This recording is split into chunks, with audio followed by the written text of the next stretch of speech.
이런 말들이 있습니다. 신자들은 성경을 읽지만 세상은 신자들의 삶을 읽는다. 또 스펄전 목사님도 본인의 설교에서 그런 말을 해요. 기독교인은 세상, 세상이 읽는 성경이다. 기독교인들은 어느 곳에 있든지 세상 사람들이 읽는 성경 같은 거란 성경. D.L. 무디도 이런 말을 하지요. 100명 가운데 1명만 성경을 읽고 나머지 99명은 그리스도인을 읽는다. 그러니까 세상 사람들은 성경을 몰라도 누구를 아느냐? 성경을 읽고 듣고 메시지를 통해서 예수 그리스도를 영접한 그 사람들의 모습을 읽는다는 거예요. 굉장히 중요하고도 거룩한 부담감이 있는 그런 모습이죠. 이 시간도 우리는 어떻게 행동할지는 몰라도 누군가는 우리를 어떻게 하느냐 계속 읽고 있는 사람이 있다는 거예요. 읽고 있어요. 우리를.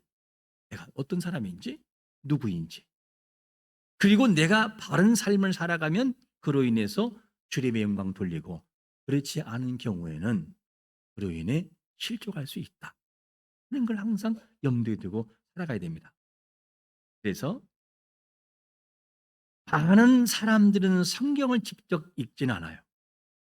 그러나 그들은 그리스도인의 삶을 통해서 기독교인들을 평가해 버려요. 이게 중요한 부분이죠.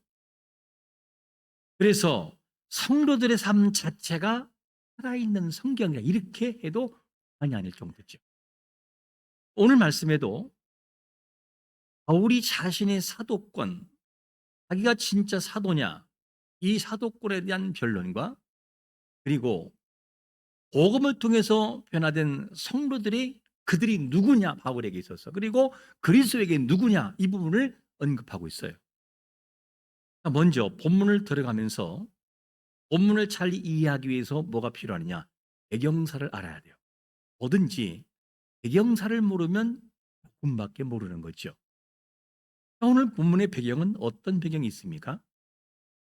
고린도 교회 안에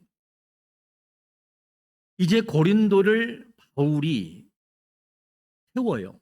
세웠는데 그 세운 고린도 교회 안에 누가 들어오냐? 거짓 교사가 들어와요. 이들은 바울이 진짜 사도가 맞냐? 이걸 가지고 물음을 갖습니다. 예루살렘에서 추천서를 받은 권위도 없다 바울은. 말솜씨 아유 없다. 외모 말할 것도 없다. 저게 과연 진정한 사도냐 하는 의문을 계속 제기하는 거였어요. 그리고 바울에게 안 좋은 소문을 계속 퍼뜨려서 바울을 힘들게 했던 그 사건의 본문의 배경인 것을 보게 됩니다. 이런 일로 인해서 고린도 교회 안에 어떤 일이 생기느냐? 일부 성도들은 진짜야? 바울 사도 이름 맞아? 사도권이 있대? 글쎄 잘 모르겠네. 조금만 이 의문이 생기기 시작하는 거예요. 그러면서 추천서 한번 확인해 봐야 되는 거 아니야? 이런 내용들을 가지고 나가는 것을 보게 됩니다. 이런 상황이 오자 바울은 자신이 누군가에 대해서 변론할 수밖에 없었어요. 그리고 자신의 사역이 어떤 것인가에 대해서 변호를 안 할 수가 없었다 그 말입니다. 그것이 본문의 배경사입니다. 그래서 바울이 자기를 의심하는 성도들에게 답변을 주고 거짓 교사들에게 간접적으로 말하기 위해서 어떤 내용을 얘기하냐. 1절에서 이렇게 시작되는 거예요. 우리가 다시 자천하기를 시작하겠느냐. 우리가 어찌 어떤 사람처럼 추천서를 너희에게 붙이거나 혹은 너희에게 받거나 할 필요가 있느냐 이 질문이에요. 거짓 교사들이 들어와서 교인들을 흔들어 놓아 보니까 사람들이 뭐냐면 선서를 한번 확인해 봐야 되는 거 아닌가 모르겠네. 저분 총신대학원 온 사람인지 아닌지 확인해 봐야 되는 거 아니야? 그럴 것 같은 모습으로 그렇게 문제를 제기했습니다. 바울이 왜 이렇게 강하게 꼭 추천서를 보여줘야 되는 거니? 이렇게 말하는 이유가 어디 있느냐? 그것은 바로 바울이 고린도 교인들과 함께 약 1년 6개월 정도를 신앙생활하고 교회를 세웠어요. 그리고 가르쳤습니다. 그런데 바울은 어떤 사람인지 성도들이 너무 잘 알아요. 바울이 어떤 사람인지 너무 잘 알아요. 왜냐? 1년 6개월 동안 지켜보고 함께 복음을 제시하고 그리고 가르침 받았기 때문에. 바울이 얼마나 영혼을 사랑하는지, 얼마나 복음에 열정이 있는지를 너무나 잘 알고 있어요. 그런데 너희들이 의심을 한다면 내가 꼭 너희들에게 추천서를 보여줘야 되겠니? 그러면서 의문을 제기한다. 질문하는 거예요. 그러면 하는 말이 뭐냐? 내가 너희들에게 보여줄 추천서는 글로 쓴 추천서가 아니다. 뭐냐? 그러면 첫 번째 이렇게 말합니다. 너희는 뭐라고요? 우리의 편지라. 이 얘기를 하는 거예요. 너희가 내 추천서다. 2절을 같이 한번 읽어볼까? 2절 시작.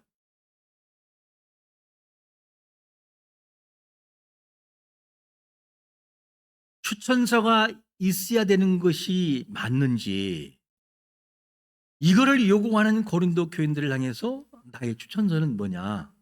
이 종이 쓴 추천서가 아니고 내가 복음을 통해 너희를 낳았고 내가 너희에게 정말 잘 가르쳐서 변화된 너희 자신들이 추천서다. 이걸 봐라. 얘도 내가 가짜 사도냐? 추천서를 보여줘도 되겠어? 이 얘기를 하고 있는 거예요 지금요. 그러니까 자기 바울의 추천서는 뭐냐?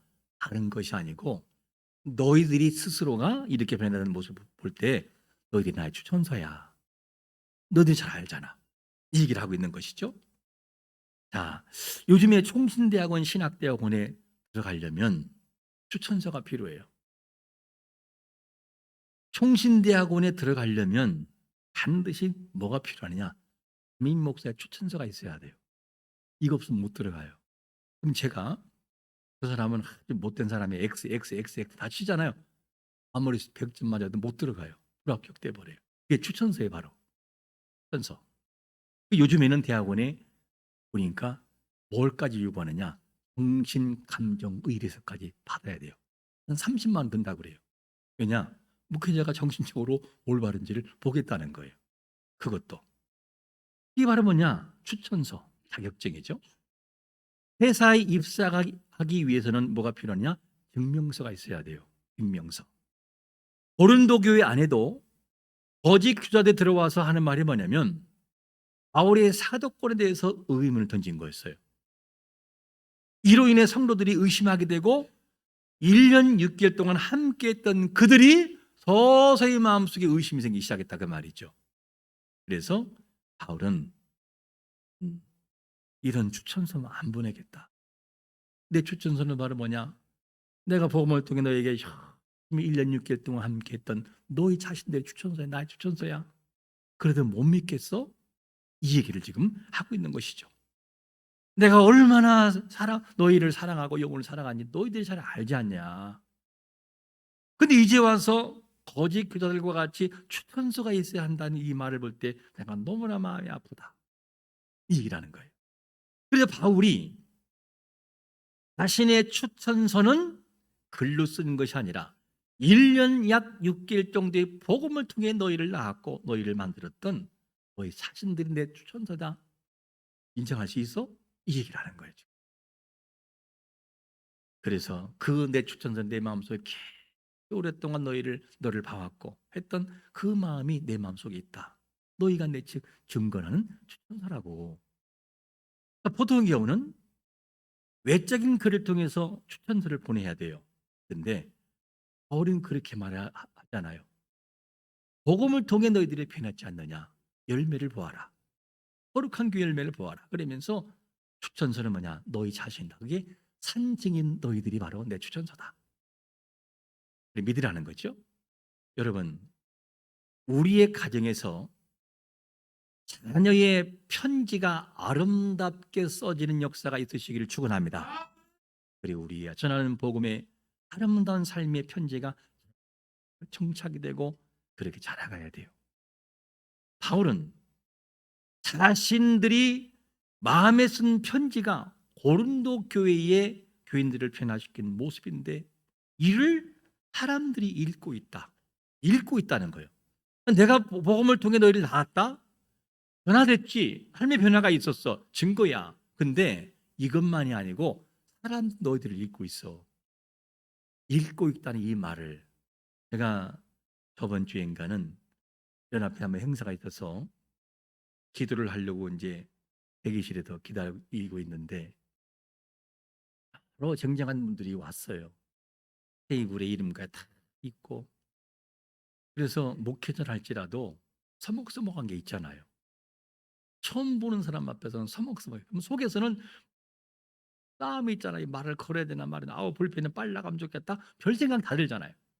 내 생각 이런 데 들더라고요. 생각이 내가 여기서 불편한 것이 아니라 그들에게 친한 친구처럼 얘기를 걸어봐야지. 안녕하세요. 저는 신단중앙교회 서기광 목사입니다. 어떻게 오늘 오셨네요? 그러니까 저는요 변호사입니다. 저는 누구입니다. 말을 걸기 시작해요. 사람들이 그때부터 말을 걸기 시작하더라고요. 그러면서 그러세요. 어디 이쪽에 변호사 일을 하세요? 그러니까 목사님 저는 목사님을 알아요. 저는 모르는데 저를 안다는 거예요. 저를 그러냐고. 잘 들어보니까 저를 알고 있더라고요. 저는 몰라도 무슨 말이냐. 우리는 모르지만 고린도 교인들이 살아가는 모습을 누군가 읽고 있다고요. 우리의 삶을 자녀가 읽고 있고 우리의 삶을 교인이 읽고 있고 우리의 삶을 세상 사람들이 읽고 있다는 거예요. 우리는 몰라도. 그게 뭐냐? 흔적이는 편지라 그 말이에요. 편지. 이를 달리 말하면 교인들의 모습을 보면서 사람들이 그 사람들은 진짜 예수 믿는 사람들 맞다. 믿으려면 저렇게 믿어야 돼. 그런데 사람들이 생각할 때 진짜 저 사람들을 진짜 사람 맞아요. 성도들 맞네. 그렇게 돼야 되는데 저게 예수 믿는 거 맞아? 저렇게 믿으려면 안 믿을 거야. 이제 세상에서 빛이 안 되고 독이 안 되고 그게 예수 믿는 거라면 나는 안 믿고 싶어. 내 사랑하는 며느리가 시어머니의 모습을 바라보고 우리 시어머니는 내가 존경할 사람이야. 왜? 하나님 믿는 사람이니까. 근데 내가 시어머니에 믿는 하나님이라면 나는 안 믿고 싶어. 이런 말 나오는 거 뭐냐? 편지가 잘못된 거예요. 잘못된 편지죠. 여러분, 우리의 모습에서 우리는 어떤 사람들이냐? 복음을 통해 난 편지라는 사실을 알고 삶의 변화를 가져오는 자가 되시기를 축원합니다. 변화를 해야 돼. 그래서 로마서 12장 2절에서 뭐라고 말씀하냐면 이렇게 말씀합니다. 너희는 이 세대를 본받지 말고 오직 마음을 어떻게 새롭게 함으로 뭐를 변화를 받아 하나님의 선하시고 기뻐하시고 온전한 뜻이 무엇인지 분별하도록 하라. 변화. 예수님을 믿으면 생각과 가치의 변화를 가져와요. 믿기 전에는 자기 중심적인 사람이 하나님 중심으로 그냥 바뀌어져요. 은혜를 받고 나면. 그렇게 내가 세상 좋았던 사람이 어느 날 순간에 하나님 앞에 내가 뭔가를 하고 싶을 때가 있어요. 은혜 받았기 때문에. 그리고 교만한 사람이 정말 겸손해져요. 불안하고 초조하고 온마하던 사람이 하나님께 맡기는 평안함이 찾아와요. 쉽게 분노하던 사람의 자신을 절제하기도 하고 원망하는 사람의 감사의 삶으로 조금씩 바뀌어지기 시작을 해요. 물론 한 번에 바뀌는 건 아니지만 내가 늘상 살아갈 때 내가 우선순위였는데 정말 은혜를 받고 보니 내가 우선순위가 내가 아니라 하나님으로 바뀌어져 버려요. 그래야 마음이 편해요. 그게 바뀌더란 얘기죠. 영적인 변화도 찾아와요. 죄가 우리 마음속에 들어오면 불편해요. 내가 누구를 미워했어요. 마음이 참 불편해서 하나님 앞에 하나님 죄송해요. 그리고 회개의 마음이 편해요. 성령의 인도하심을 받게 됩니다. 예수님을 믿고 변화된 사람은 마음과 생각과 가치의 행동의 변화를 함께 가져오는 것이 정상적인 것을 믿으시기를 축원합니다. 그 모습을 누가 하냐? 사람들이 읽는다는 거예요. 읽는다. 그리 바울이 너희들은 나의 편지인데 너희들이 읽고 있다. 그게 너희의 내 추천서다. 봐라. 그 얘기를 하고 있는 것이죠. 이를 볼 때 바울의 일행이 고린도 교회를 향해 얼마나 열심을 쏟아부었는지를 알 수 있어요. 그래서 우리는 뭐라고 말하냐면 너희는 우리로 말미암아 나타난 편지를 이렇게 표현돼요. 너희가 누구냐? 우리로 말미암아 나타난 편지이다. 그러면 우리로 말미암아 된 편지이기 때문에 바울 스스로를 자랑하고 있는 거냐?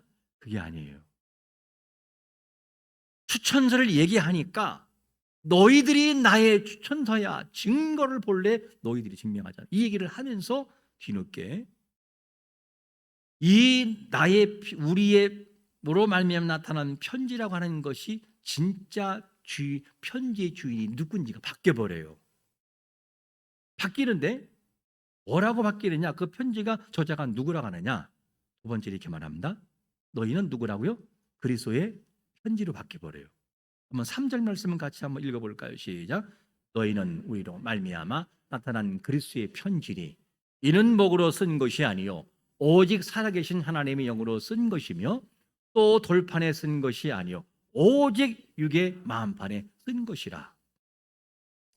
너희는 우리로 말미암아 나타난 그리스도의 편지라는 말씀하기 때문에 이 말은 무슨 말이냐? 원문으로 한번 지극해 보면 너희는 우리 안에서 나타나 보이는 편지다. 우리 안에서 나타나는 편지.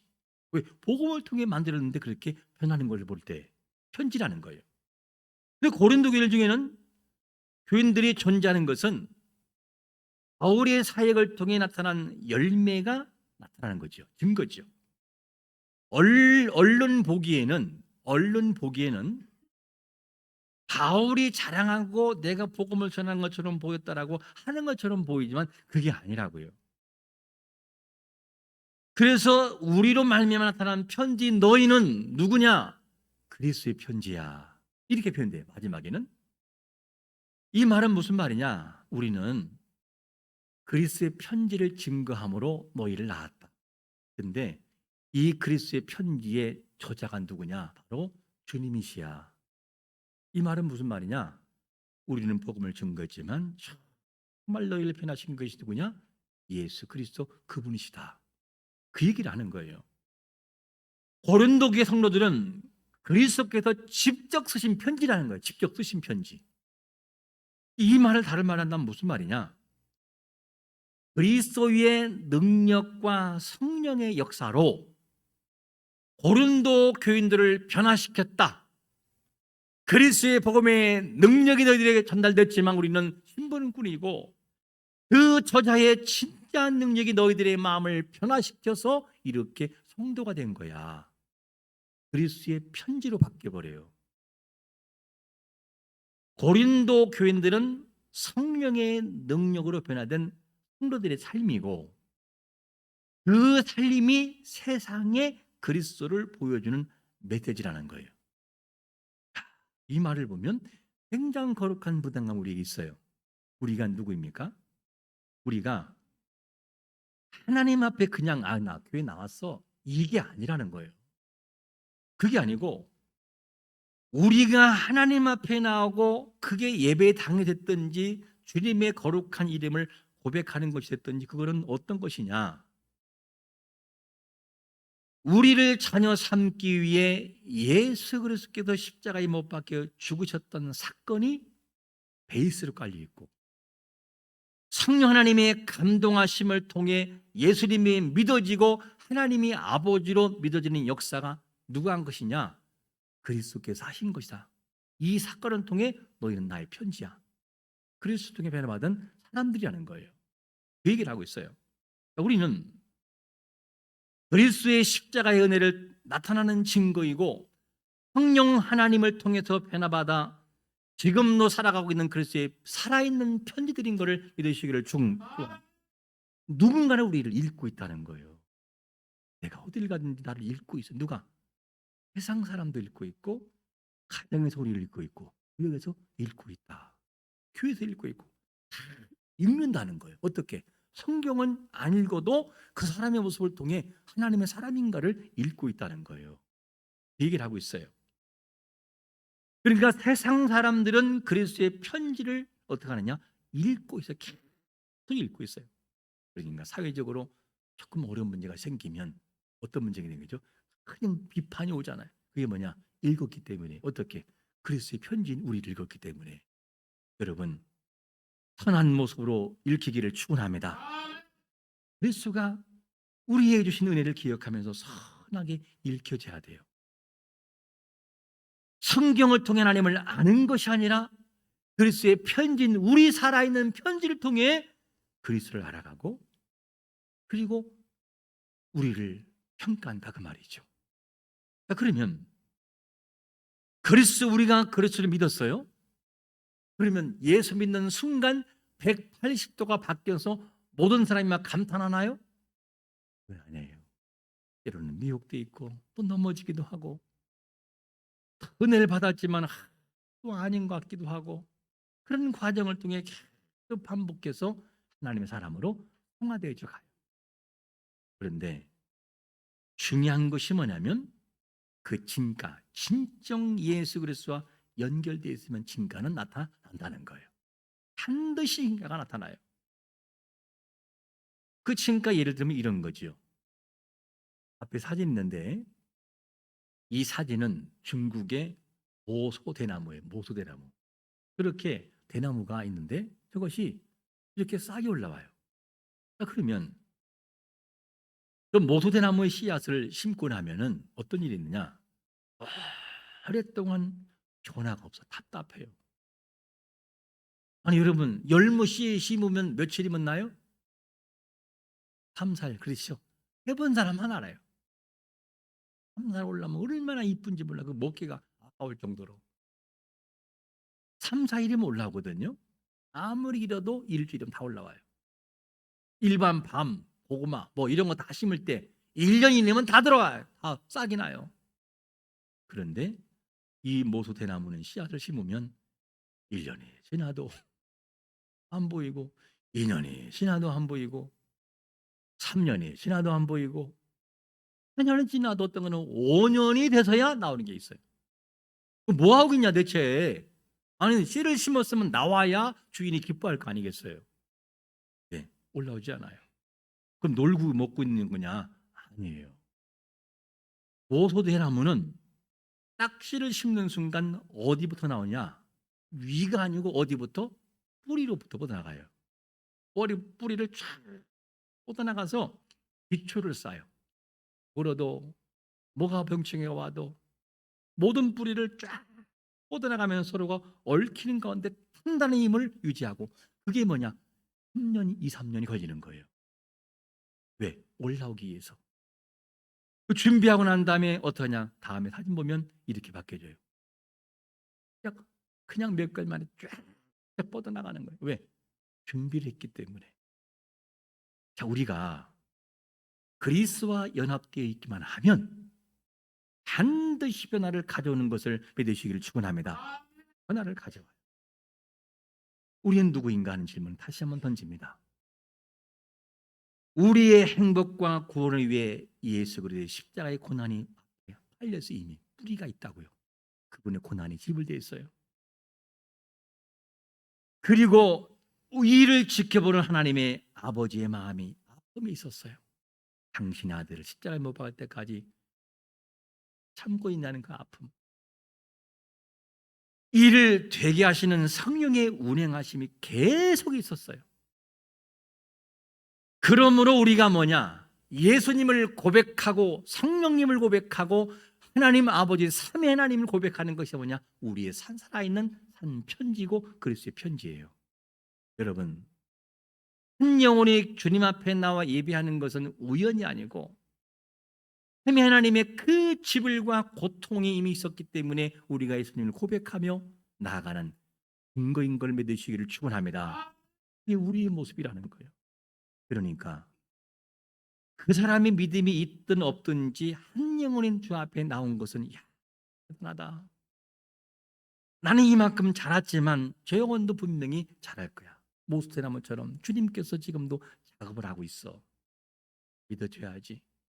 그리고 그를 향해서 부족한 걸로 기도하는 거죠. 우리는 누구냐? 그리스도의 편지예요. 그리스도의 편지.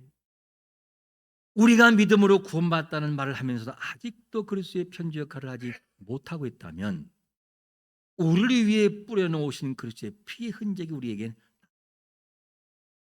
십자가의 복음의 은혜가 그렇게 아무렇게 가치 없고 값이 없는 모습으로 지불되지 않았어요.